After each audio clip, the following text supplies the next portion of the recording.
ನಮಸ್ಕಾರ, ಬಿಬಿಸಿ ನ್ಯೂಸ್ಗೆ ಸ್ವಾಗತ. ನಾನು ತುಳಸಿ ಹರೀಶ್. ಇದು ಈ ಕ್ಷಣದ ಹೆಡ್ಲೈನ್ಸ್. ಕೃಷಿ ಸಾಲದ ಪುನರ್ಧನ ಮಿತಿಯನ್ನ ನಬಾರ್ಡ್ ಹಠಾತ್ ಇಳಿಕೆ ಮಾಡಿದೆ. ಕೇಂದ್ರ ಸರ್ಕಾರ ರಾಜ್ಯಕ್ಕೆ ಮಾಡಿರುವ ಅನ್ಯಾಯದಿಂದ ರೈತರು ಸಂಕಷ್ಟಕ್ಕೆ ಸಿಲುಕಿದ್ದಾರೆ. ಸಚಿವ ಕೆಎನ್ ರಾಜಣ್ಣ ಆರೋಪ. ರಾಜ್ಯದಲ್ಲಿ ಬಿಪಿಎಲ್ ಕಾರ್ಡ್ ರದ್ದಾಗಿರುವ ವಿಚಾರಕ್ಕೆ ಚಿಂತೆ ಬೇಡ. ಮುಂದಿನ ದಿನಗಳಲ್ಲಿ ಅರ್ಹರಿಗೆ ಬಿಪಿಎಲ್ ಕಾರ್ಡ್ ಒದಗಿಸಲಾಗುವುದು. ಉಪಮುಖ್ಯಮಂತ್ರಿ ಡಿಕೆ ಶಿವಕುಮಾರ್ ಮಾಹಿತಿ. ಮಾಜಿ ಸಚಿವ ಸಿಪಿ ಯೋಗೇಶ್ವರ್ಗೆ ಸಂಕಷ್ಟ. ತಂದೆಯ ವಿರುದ್ಧವೇ ದೂರು ದಾಖಲಿಸಿದ ಪುತ್ರ. ಮಗನ ಹೆಸರಲ್ಲಿ ಫೋರ್ಜರಿ ಸಹಿ ಹಾಕಿದ್ರ ಸಿಪಿವೈ.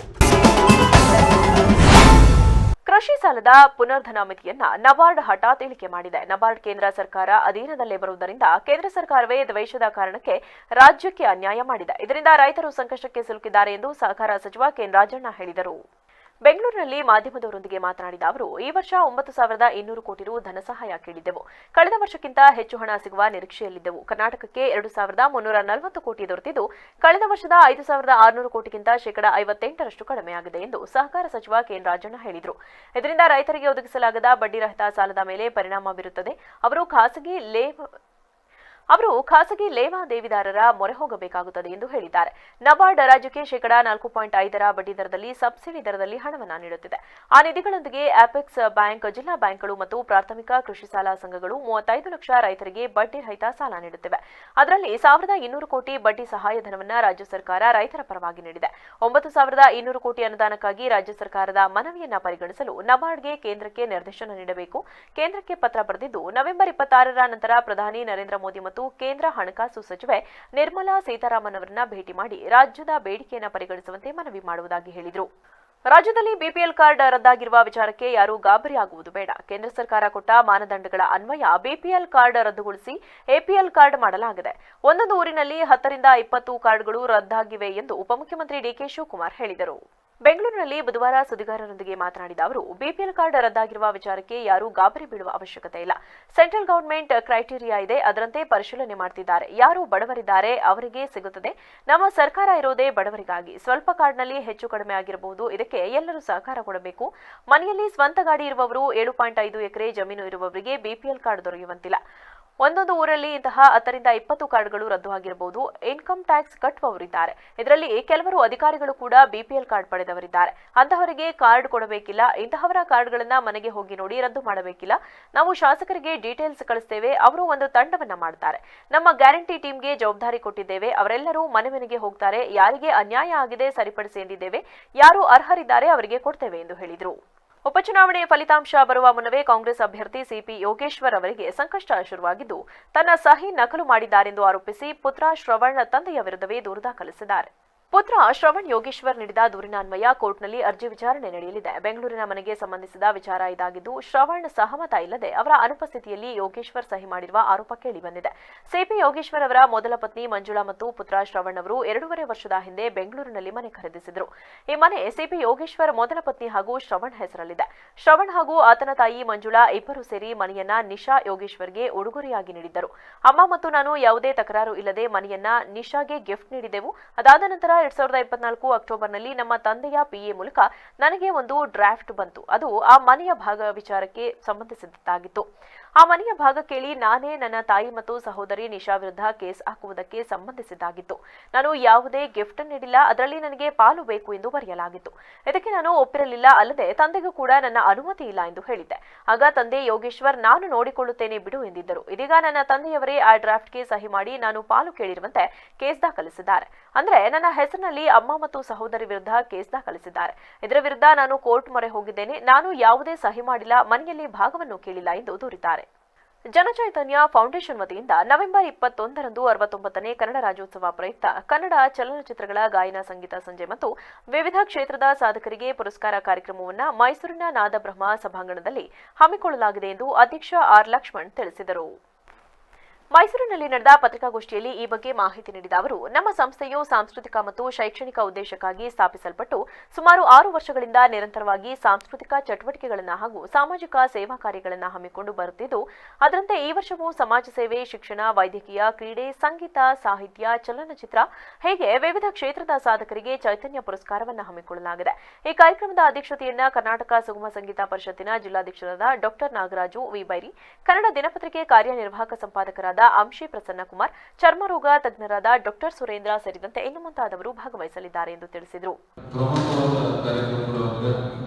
ಕನ್ನಡವೇ ಸತ್ಯ, ಕನ್ನಡವೇ ನಿತ್ಯ ಸಾಂಸ್ಕೃತಿಕ ಸಂಭ್ರಮ ಎಂದೆಂದಿಗೂ ಈ ಕನ್ನಡವಾಗಿರುವ ದಿಗ್ಗಜರು ಪುನೀತ್ ರಾಜ್ಕುಮಾರ್ ಗೀತರಮಣ, ಕರ್ನಾಟಕ ಸಂಭ್ರಮ, ಕಚ್ಚೇವು ಕನ್ನಡದಲ್ಲಿರುವ ಸಂಕ್ರಾಂತಿ ಸಂಗೀತ ಸಂಭ್ರಮ, ಮರೆಯದ ಮಾಣಿಕ್ಯ ಡಾಕ್ಟರ್ ರಾಜ್ಕುಮಾರ್, 101 ದಿನವು, ಹಾಡೊಂದು ಹಾಡುವೆನು, ಸೀಸನ್ 1, 2, 3, 4, ಮಕ್ಕಳ ಚೈತನ್ಯ ಬೇಸಿಗೆ ಶಿಬಿರ, ವಿಚಾರ ಸಂಕಿರಣಗಳು, ವಿದ್ಯಾರ್ಥಿಗಳಿಗೆ ಪ್ರತಿಭಾ ಪುರಸ್ಕಾರ, ಭಾರತ ಸಂವಿಧಾನಕ್ಕೆ ಸಂಬಂಧಪಟ್ಟಂತ ವಿಚಾರ ಸಂಕಿರಣ ಹಾಗೂ ವಿಶೇಷವಾಗಿ ವಿವಿಧ ಕ್ಷೇತ್ರಗಳಲ್ಲಿ ಸಾಧನೆ ಮಾಡಿದಂತಹ ಸಾಧಕರನ್ನು ಗುರುತಿಸಿ ಪತ್ರಿಕಾಗೋಷ್ಠಿಯಲ್ಲಿ ಹಿನ್ನೆಲೆ ಗಾಯಕಿಯಾದ ಜಾಯ್ಸ್ ವೈಶಾಖ್, ರಾಜೇಶ್ ಕಾಲ್ರು, ಪಾಲ್ ದೇವಾನಂದ್, ವಿಜಯ್ ಆನಂದ್ ತಿಪ್ಪಯ್ಯ ಇದ್ದರು. ವರದಿ TS Shashikanth, VVC news, Mysuru. Mysuru ಜಿಲ್ಲೆ ನಂಜನಗೂಡು ತಾಲೂಕಿನ ಬಳ್ಳೂರು ಹುಂಡಿ ಗ್ರಾಮದಲ್ಲಿ ಹೋಲಿಯ ಅಟ್ಟಹಾಸಕ್ಕೆ ಸಾರ್ವಜನಿಕರು ಬೆಚ್ಚಿ ಬಿದ್ದಿದ್ದು, ಹೋಲಿಯ ಆರ್ಭಟಕ್ಕೆ ಜಮೀನಿಗೆ ಹೋಗಲು ಗ್ರಾಮಸ್ಥರು ಭಯಭೀತರಾಗಿದ್ದಾರೆ. ಗ್ರಾಮದ ರತ್ನಮ್ಮ ಎಂಬಾಕೆಯನ್ನ ಹುಲಿಯೊಂದು ಬಲಿ ತೆಗೆದುಕೊಂಡ ಘಟನೆ ಇನ್ನು ಮಾಸದ ಸಂದರ್ಭದಲ್ಲಿ ಇನ್ನೊಂದು ಘಟನೆ ನಡೆದಿದೆ. ಗ್ರಾಮದ ಶಾರದಮ್ಮ ಎಂಬಾಕೆಯ ಹಸುವನ್ನ ಹುಲಿ ಬಲಿ ತೆಗೆದುಕೊಂಡಿದ್ದು, ಅದೃಷ್ಟವಶಾತ್ ಶಾರದಮ್ಮ ಪ್ರಾಣಾಪಾಯದಿಂದ ಪಾರಾಗಿದ್ದಾರೆ. ಮಹಿಳೆ ಜಮೀನಿನಲ್ಲಿ ಹಸುವನ್ನ ಮೇಯಿಸುತ್ತಿದ್ದ ಸಂದರ್ಭದಲ್ಲಿ ಜಮೀನಿನ ಒಳಗೆ ಇದ್ದ ಹುಲಿ ಹಸುವನ್ನ ಹಿಡಿದು ಎಳೆದೊಯ್ದಿದೆ. ತಕ್ಷಣ ಶಾರದಮ್ಮ ಕೂಗಿಕೊಂಡಾಗ ಅಕ್ಕಪಕ್ಕದ ಜಮೀನಿನವರು ಧಾವಿಸಿ ರಕ್ಷಣೆ ನೀಡಿದ್ದು, ಹಸು ಕಳೆದುಕೊಂಡ ಮಹಿಳೆ ಸಾಲ ತೀರಿಸುವುದು ಹೇಗೆ ಎಂದು ಚಿಂತೆಗೀಡಾಗಿದ್ದಾರೆ. ಘಟನೆ ತಿಳಿದು ಹೆಡಿಯಾಲ ಅರಣ್ಯ ಇಲಾಖೆಯ ಆರ್ಎಫ್ಒ ನವೀನ್ ಕುಮಾರ್ ಹಾಗೂ ಸಿಬ್ಬಂದಿಗಳು ಸ್ಥಳಕ್ಕೆ ಭೇಟಿ ನೀಡಿ ಪರಿಶೀಲನೆ ನಡೆಸಿದ್ದು, ಕಾರ್ಯಾಚರಣೆ ಮುಂದುವರೆದಿದೆ. ಇನ್ನು ಹುಲಿಯ ಅಟ್ಟಹಾಸಕ್ಕೆ ಸುತ್ತಮುತ್ತಲ ಗ್ರಾಮದ ಜನರು ಭಯಭೀತರಾಗಿದ್ದು, ತಾಲೂಕು ಆಡಳಿತ ಎಚ್ಚೆತ್ತುಕೊಂಡು ಸೂಕ್ತ ರಕ್ಷಣೆ ನೀಡಬೇಕೆಂದು ಮನವಿ ಮಾಡಿದ್ದಾರೆ. ವರದಿ TS Shashikanth, VVC news, Mysuru. Varuna ವಿಧಾನಸಭಾ ಕ್ಷೇತ್ರದ ನಂಜನಗೂಡು ತಾಲೂಕಿನ ಚಿಕ್ಕಯ್ಯನ ಛತ್ರ ತಾಂಡವಪುರ ಗ್ರಾಮದಲ್ಲಿರುವ ಶ್ರೀ ಪ್ರಸನ್ನ ನಂಜುಂಡೇಶ್ವರ ಸ್ವಾಮಿ ದೇವಾಲಯ ಮುಜರಾಯಿ ಇಲಾಖೆಗೆ ಸೇರಿದ್ದು, ಈ ದೇವಾಲಯದ ಅಭಿವೃದ್ಧಿಯ ನೆಪ ಹೇಳಿ ಉದ್ಯಮಗಳಿಂದ ಮಧ್ಯವರ್ತಿ ವಂಚಕರು ಭಾರೀ ಪ್ರಮಾಣದ ಹಣ ವಸೂಲಾತಿ ಮಾಡುತ್ತಿದ್ದಾರೆಂದು ತಾಂಡವಪುರ ಗ್ರಾಮ ಪಂಚಾಯಿತಿ ಸದಸ್ಯ ಚಂದ್ರು ಆರೋಪಿಸಿದರು. ಈ ಸಂಬಂಧ ಮಾತನಾಡಿದ ಅವರು, ಈ ದೇವಾಲಯ ಸರಿಸುಮಾರು 800 ವರ್ಷಗಳ ಇತಿಹಾಸ ಇರುವ ಅನಾದಿ ಕಾಲದ ಪ್ರಸಿದ್ಧಿ ಮತ್ತು ಪ್ರಖ್ಯಾತಿ ದೇವಾಲಯವಾಗಿದ್ದು, ರಾಜ್ಯದ ವಿವಿಧ ಮೂಲೆಗಳಿಂದ ಭಕ್ತರು ಆಗಮಿಸುತ್ತಾರೆ. ಸಾಕಷ್ಟು ವರ್ಷಗಳಿಂದ ಕಾರ್ತಿಕ ಮಾಸದ ಕೊನೆಯ ಸೋಮವಾರ ಈ ದೇವಾಲಯದಲ್ಲಿ ಶ್ರೀ ಪ್ರಸನ್ನ ನಂಜುಂಡೇಶ್ವರ ಸ್ವಾಮಿಯ ಉತ್ಸವವನ್ನ ವಿಜೃಂಭಣೆಯಿಂದ ಗ್ರಾಮಸ್ಥರು ನಡೆಸುತ್ತಾ ಬಂದಿದ್ದು, ಈ ದಿನವನ್ನೇ ಬಂಡವಾಳವನ್ನಾಗಿ ಮಾಡಿಕೊಂಡ ಕೆಲ ವಂಚಕರು ಅದ್ದೂರಿಯ ಕಾರ್ಯ ಮಾಡಬೇಕೆಂಬ ನೆಪವೊಡ್ಡಿ ತಾಂಡವಪುರ ಕೈಗಾರಿಕಾ ಪ್ರದೇಶದ ಸುತ್ತಮುತ್ತ ಮಾಲೀಕರುಗಳಿಂದ ನಕಲಿ ರಶೀದಿಗಳನ್ನು ಬಳಸಿಕೊಂಡು ಲಕ್ಷಾಂತರ ಹಣವನ್ನು ವಸೂಲಿ ಮಾಡಿದ್ದಾರೆ. ಈ ಸಂಬಂಧ ಪೊಲೀಸ್ ಠಾಣೆ ಹಾಗೂ ಮುಜರಾಯಿ ಇಲಾಖೆ ಅಧಿಕಾರಿಗಳಿಗೆ ಕ್ರಮ ಕೈಗೊಳ್ಳಲು ದೂರನ್ನು ಕೂಡ ನೀಡಲಾಗಿದ್ದು, ಸಂಬಂಧಪಟ್ಟ ಅಧಿಕಾರಿಗಳು ಕ್ರಮ ಕೈಗೊಂಡು ಸೂಕ್ತ ಕ್ರಮ ಜರುಗಿಸಬೇಕೆಂದು ಒತ್ತಾಯಿಸಿದರು. ವರದಿ TS Shashikanth, VVC news, Mysuru. ಗ್ರಾಮಸ್ಥರು ಎಲ್ಲ ಸೇರಿ ಅದನ್ನೆಲ್ಲ ಸ್ವಲ್ಪ ದಾನಗಳಿಂದ ಎಲ್ಲ ಕಲೆಕ್ಟ್ ಮಾಡಿ ಜೀರ್ಣೋದ್ಧಾರ ಮಾಡಿ ಒಂದು ಹಂತಕ್ಕೆ ತಗೊಂಡು ಅದನ್ನ ಕಾರ್ತಿಕ್ ಸೋಮವಾರದಂದು ವಿಶೇಷವಾದ ಕಾರ್ಯಕ್ರಮಗಳನ್ನ ಮಾಡಿ, ಮೊದಲನೇ ಕಾರ್ತಿಕ್ ಸೋಮವಾರ, ಕಡೆ ಕಾರ್ತಿಕ್ ಸೋಮವಾರ ದಾನಿಗಳಿಂದ ಕಲೆಕ್ಟ್ ಮಾಡಿ ಅನ್ನ ಸಂತರ್ಪಣಾ ಕಾರ್ಯಕ್ರಮ, ಉತ್ಸವ, ಕೆಲವು ಹಲವಾರು ವಿವಿಧ ಪೂಜಾ ಕಾರ್ಯಕ್ರಮಗಳನ್ನ ಮಾಡಿ ಸಾವಿರಾರು ಜನ ಬರೋ ಒಂದು ಹಂತಕ್ಕೆ ತಗೊಂಬಂದು, ತದನಂತರ ದೇವಾಲಯವನ್ನ ನಂಜನಗೂಡು ತಾಲೂಕು ಶ್ರೀಕಂಠೇಶ್ವರ ದೇವಾಲಯವರು ದತ್ತು ಪಡೆದ್ರು.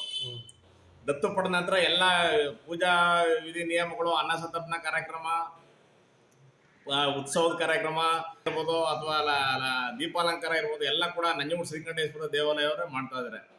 ಅವರು ಮಾಡ್ತಾ ಇರೋದ್ರಿಂದ ಅದು ನಾವು ದಾನಿಗಳು ಏನಿದ್ರು ದೇವಸ್ಥಾನಕ್ಕೆ ಅವ್ರಿಗೆ ಅದನ್ನ ಕಾಣಿಕೆಯನ್ನು ನಾವು ನೀಡಬೇಕು ವಿನಃ ನಾವು ಗ್ರಾಮದಿಂದ ನಾವು ಯಾರೋ ಪಡಿಬಾರದು, ತಪ್ಪುವುದು. ಭಟ್ಕಳದ ಹೃದಯ ಭಾಗವಾದ ಮುರುಡೇಶ್ವರದ ಕಡಲ ತೀರದಲ್ಲಿ 2024 ವಿಶ್ವ ಮೀನುಗಾರಿಕೆ ದಿನ ಆಚರಣೆ ಹಾಗೂ ರಾಜ್ಯಮಟ್ಟದ ಮತ್ಸ್ಯ ಮೇಳ ಅದ್ದೂರಿಯಾಗಿ ಆಚರಿಸಲಾಗುವುದೆಂದು ಉತ್ತರ ಕನ್ನಡ ಜಿಲ್ಲಾ ಉಸ್ತುವಾರಿ ಸಚಿವ ಮಂಕಾಳ್ ಎಸ್ ವೈದ್ಯ ತಿಳಿಸಿದರು. ಭಟ್ಕಳದಲ್ಲಿಂದು ಪತ್ರಿಕಾಗೋಷ್ಠಿಯಲ್ಲಿ ಮಾತನಾಡಿದ ಅವರು, ನವೆಂಬರ್ 21ರಿಂದ 23ರವರೆಗೆ ಕಾರ್ಯಕ್ರಮ ನಡೆಯಲಿದ್ದು, ಉದ್ಘಾಟಕರಾಗಿ ಮುಖ್ಯಮಂತ್ರಿ ಸಿದ್ದರಾಮಯ್ಯ, ವಿಶೇಷ ಆಹ್ವಾನಿತರಾಗಿ ಉಪಮುಖ್ಯಮಂತ್ರಿ ಡಿಕೆ ಶಿವಕುಮಾರ್ ಅವರು ಭಾಗವಹಿಸಲಿದ್ದಾರೆ. ಮತ್ಸ್ಯ ಮೇಳ 2024ರ ಕಾರ್ಯಕ್ರಮವನ್ನು ನವೆಂಬರ್ 21ರ ಸಂಜೆ 4 ಗಂಟೆಗೆ ಮುರುಡೇಶ್ವರದ ಆರ್ಎನ್ಎಸ್ ಗಾಲ್ಫ್ ಕ್ಲಬ್ ರೆಸಾರ್ಟ್ನಲ್ಲಿ ಉದ್ಘಾಟಿಸಲಾಗುವುದು. ಮೀನುಗಾರಿಕಾ ಕ್ಷೇತ್ರದ ಮಹತ್ವವನ್ನು ಗುರುತಿಸಿ ಮತ್ತು ಮೀನುಗಾರರ ನೈತಿಕ ಧೈರ್ಯವನ್ನು ಹೆಚ್ಚಿಸುವ ಉದ್ದೇಶದಿಂದ ಈ ಕಾರ್ಯಕ್ರಮ ಆಯೋಜಿಸಲಾಗಿದೆ. ಆದ್ದರಿಂದ ರಾಜ್ಯ, ಜಿಲ್ಲೆ, ತಾಲೂಕಿನ ಸಮಸ್ತ ಸಾರ್ವಜನಿಕರು ಮತ್ತು ಮೀನುಗಾರ ಬಂಧುಗಳು ಹೆಚ್ಚಿನ ಸಂಖ್ಯೆಯಲ್ಲಿ ಕಾರ್ಯಕ್ರಮದಲ್ಲಿ ಭಾಗವಹಿಸಿ ಯಶಸ್ವಿಗೊಳಿಸುವಂತೆ ಮನವಿ ಮಾಡಿದರು. ವರದಿ ಲೋಕೇಶ್ ನಾಯಕ್, ವಿವಿಸಿ ನ್ಯೂಸ್, ಭಟ್ಕಳ. ವಿಶ್ವ ಮೀನುಗಾರಿಕೆ ದಿನಾಚರಣೆಯನ್ನ ನವೆಂಬರ್ 21, 22, 23 ಪ್ರಪ್ರಥಮ ಬಾರಿಗೆ ನಮ್ಮ ಜಿಲ್ಲೆಯಲ್ಲಿ ಭಟ್ಕಳ ತಾಲೂಕಿನ ಮುರುಡೇಶ್ವರ ಪಕ್ಕದಲ್ಲಿ RNS ಗಲ್ಫ್ ರಿಸಾರ್ಟ್ ಆಚರಿಸ್ತಾ ಇದ್ದೇವೆ. ಅದಕ್ಕೆ ಸನ್ಮಾನ್ಯ ಮುಖ್ಯಮಂತ್ರಿಗಳು, ಸನ್ಮಾನ್ಯ ಉಪಮುಖ್ಯಮಂತ್ರಿಗಳು, ಎಲ್ಲ ಮಂತ್ರಿಗಳು, ಶಾಸಕರು, ಸಂಸದರು,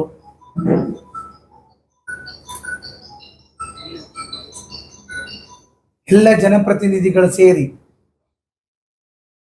ಪ್ರಪ್ರಥಮ ಬಾರಿಗೆ ಇಷ್ಟು ವಿಜೃಂಭಣೆಯಿಂದ ವಿಶ್ವ ಮೀನುಗಾರಿಕೆ ದಿನಾಚರಣೆಯನ್ನು ನಾವು ಮುರುಡೇಶ್ವರದಲ್ಲಿ ಆಚರಿಸ್ತಾ ಇದ್ದೇವೆ. ನಂಜನಗೂಡು ನಗರದ ನಿವಾಸಿಗಳಿಗೆ ದುಬಾರಿ ವೆಚ್ಚದ ಕುಡಿಯುವ ನೀರಿನ ಬಿಲ್ ನೀಡುತ್ತಿರುವ ನಗರಸಭೆ ಅಧಿಕಾರಿಗಳು ಮತ್ತು ಆಡಳಿತದ ವಿರುದ್ಧ ಬಿಜೆಪಿ ಸದಸ್ಯರು ಆಕ್ರೋಶ ವ್ಯಕ್ತಪಡಿಸಿದ್ದಾರೆ. ನಂಜನಗೂಡು ನಗರಸಭಾ ಸಭಾಂಗಣದಲ್ಲಿ ಅಧ್ಯಕ್ಷ ಶ್ರೀಕಂಠಸ್ವಾಮಿ, ಆಯುಕ್ತ ನಂಜುಂಡಸ್ವಾಮಿ ನೇತೃತ್ವದಲ್ಲಿ ನಡೆದ ಸಾಮಾನ್ಯ ಸಭೆಯಲ್ಲಿ ವಾಟರ್ ಬಿಲ್ಗಾಗಿ ನಗರಸಭಾ ಸದಸ್ಯರು ಭರ್ಜರಿ ಟಾಕ್ ಬಾರ್ ನಡೆಸಿದರು. ನಂಜನಗೂಡು ನಗರಸಭೆಯಲ್ಲಿ ಅತಿ ಹೆಚ್ಚು ಭ್ರಷ್ಟಾಚಾರ ನಡೆಯುತ್ತಿದೆ. ನಮ್ಮ ಅಧಿಕಾರದ ಅವಧಿಯಲ್ಲಿ ಈ ರೀತಿ ನಡೆದಿರಲಿಲ್ಲ. ಕುಡಿಯುವ ನೀರಿನ ಬಿಲ್ 80,000ಕ್ಕೆ ಏರಿಕೆಯಾಗಿದೆ. ಸಾಮಾನ್ಯ ಜನರು ನೀರಿನ ಬಿಲ್ ಕಟ್ಟುವುದಾದರೂ ಹೇಗೆ ಎಂದು ಮಾಜಿ ನಗರಸಭಾಧ್ಯಕ್ಷ ಮಹದೇವಸ್ವಾಮಿ ಮತ್ತು ಸದಸ್ಯ ಮಹದೇವ ಪ್ರಸಾದ್ ಹಿಗ್ಗಾಮುಗ್ಗಾ ತರಾಟೆಗೆ ತೆಗೆದುಕೊಂಡರು. ಸಭೆ ಮುಗಿಯುವ ತನಕ ಗದ್ದಲದ ಗೂಡಾಗಿಯೇ ಪರಿಣಮಿಸಿತು. ನಗರಸಭಾ ಅಧಿಕಾರಿಗಳ ನಿರ್ಲಕ್ಷ್ಯದಿಂದ ನಂಜನಗೂಡಿನ ಜನರು ಈಗಾಗಲೇ ರೊಚ್ಚಿಗೆದ್ದಿದ್ದಾರೆ. ಕೂಡಲೇ ನಗರಸಭಾ ಆಡಳಿತ ಎಚ್ಚೆತ್ತುಕೊಂಡು ಕುಡಿಯುವ ನೀರಿಗೆ ನೀಡುತ್ತಿರುವ ಬಿಲ್ಲುಗಳನ್ನು ಹಾಗೂ ಮೀಟರ್ಗಳನ್ನು ಪರಿಶೀಲಿಸಿ ಕ್ರಮ ಕೈಗೊಳ್ಳಬೇಕು ಎಂದು ಸದಸ್ಯರು ಒತ್ತಾಯಿಸಿದರು. ನಂತರ ಅಧ್ಯಕ್ಷರಾದ ಶ್ರೀಕಂಠಸ್ವಾಮಿ ಮಾತನಾಡಿ, ದುಬಾರಿ ಬಿಲ್ಗೆ ಕಡಿವಾಣ ಹಾಕಿ ನ್ಯೂನತೆಗಳನ್ನು ಸರಿಪಡಿಸುತ್ತೇವೆ ಹಾಗೂ ಪೈಪ್ಲೈನ್ ಹಾಗೂ ಹೊಸ ಮೀಟರ್ಗಳನ್ನು ಅಳವಡಿಸಲು ಕ್ರಮ ತೆಗೆದುಕೊಳ್ಳುತ್ತೇವೆ. ಹಿಂದಿನ ಬಿಲ್ ಬಗ್ಗೆ ಸಾರ್ವಜನಿಕರು ಆತಂಕ ಪಡಬೇಡಿ. ಜನವರಿಯಿಂದ ಹೊಸದಾಗಿ ಬಿಲ್ ಪಾವತಿ ಮಾಡಬೇಕಾಗುತ್ತದೆ ಎಂದು ತಿಳಿಸಿದರು. ಹ್ಯಾಂಡ್ ಓವರ್ ಆಗೈತೆ ಅಂದ್ಬಿಟ್ಟು ಲೆಟರ್ ತಗೊಂಡು ಬಿಲ್ ಕೊಡೋಕೆ ಶುರು ಮಾಡ್ಬಿಟ್ಟು ಆಗ ನಾವೆಲ್ಲ ಪ್ರತಿಭಟನೆ ಮಾಡಿ ಬಿಲ್ಲು ತಾಂತ್ರಿಕ ದೋಷ ಇದೆ, ಈ ಬಿಲ್ಲು ಸರಿ ಇಲ್ಲ, ಸ್ಲ್ಯಾಬು ಮೈಸೂರು ಸ್ಲ್ಯಾಬ್ ಥರ ಮಾಡಿ ಅಂದ್ಬಿಟ್ಟು ನಾವು ಮಾಡಿದ್ವು. ಆದರೆ ಇದುವರೆಗೂ ನಮಗೆ ಹ್ಯಾಂಡ್ ಓವರ್ ಆಗಿಲ್ಲ. ಅವರು ಅಧಿಕೃತವಾಗಿ ಹ್ಯಾಂಡ್ ಓವರ್ ಮಾಡಿಲ್ಲ. ಇದು ಪ್ರಾಜೆಕ್ಟ್ ಇದ್ದು ಸ್ಟಾರ್ಟಿಂಗ್ ಆಗಿದ್ದು 2013 ಇವರು ಪ್ರಾಜೆಕ್ಟ್ ಸ್ಟಾರ್ಟ್ ಮಾಡಿದ್ದು. ಯಾರು ದಿನ ಸಿಕ್ಕಿದ್ರು 14 ಸ್ಟಾರ್ಟ್ ಮಾಡಿದ್ದು. ಸ್ಟಾರ್ಟ್ ಮಾಡಿ ಅವ್ರಿಗೆ 15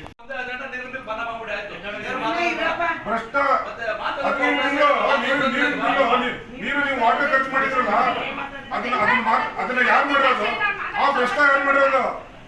ಆ ನಮ್ದು ತೆಗೀರಿ. ನಮ್ದೇನಾರ ಈ 18 ತಿಂಗಳಿಂದ ಇದು 18 ತಿಂಗಳು ನಿಮ್ದು ಆಡಳಿತ ಇರೋದು. ನಿಮ್ದು ಆಡಳಿತದಲ್ಲಿ ನಮ್ದೇನಾರ ಅಲ್ಲಿ ಜಾಸ್ತಿ ಇದ್ರೆ ನಾವು ಭ್ರಷ್ಟರಾಯ್ತೀವಿ. ಈಗ ನೀವು ಭ್ರಷ್ಟರಾಗಿ ನಿಮ್ಗೆ ಗೊತ್ತಿಲ್ಲ ಮಾತಾಡಿ. ಒಂದು ಸರಿ ಬೇಡ, ನಿಮ್ಗೆ ಗೊತ್ತಿಲ್ಲ ಮಾತಾಡಿ, ಸುಮ್ಮನೆ ಗೊತ್ತಿಲ್ಲದೆ ಮಾತಾಡಬೇಡ. ಡೀಸೆಲ್ ಬಿಲ್ ತಗೊಳ್ಳಿ ನೀವು. ನಮ್ಮ ಹೋದ 18 ತಿಂಗಳು ತಗೊಂಡ್ಬಿಡಿ ಡೀಸೆಲ್ ಬಿಲ್ ಒಂದು ಸೈಡ್ಗೆ. ಅದು ಪಕ್ಕದ ತಗೊಂಡ್ಬಿಡಿ ಡೀಸೆಲ್ ಬಿಲ್ನ. ತೋರಿಸಿ, ಸದಸ್ಯರುಗಳೇ ತೋರಿಸಿ. 18 ತಿಂಗಳು ಲೆಕ್ಕ ತೋರಿಸಿ. ನಮ್ಮ 30 ಜನ ಸದಸ್ಯರು ಒಪ್ಕೋತಾರೆ, 29 ಜನ ಸದಸ್ಯರು ಒಪ್ಕೋತಾರೆ. ಒಂದು ನಿಮಿಷ ಅಧ್ಯಕ್ಷರೇ, ನೀರಿಂದು ಈಗೆಲ್ಲ ಸದಸ್ಯಗಳ ಚರ್ಚೆಗಳ ಅನುಭವಿಸಿ ಏನು ಈಗ ಲಾಸ್ಟ್ ಜೂನ್ 4ನೇ ಜೂನ್ ಕಂಪ್ಲೀಟ್ ಆಗದೆ ಇರೋದ ಕಾರಣ ಇದೆ. ಏನು ಆಗಿಲ್ಲ, ಫಸ್ಟ್ ಜೂನು ಕಂಪ್ಲೀಟ್ ಆಗಿರಲಿಲ್ಲ.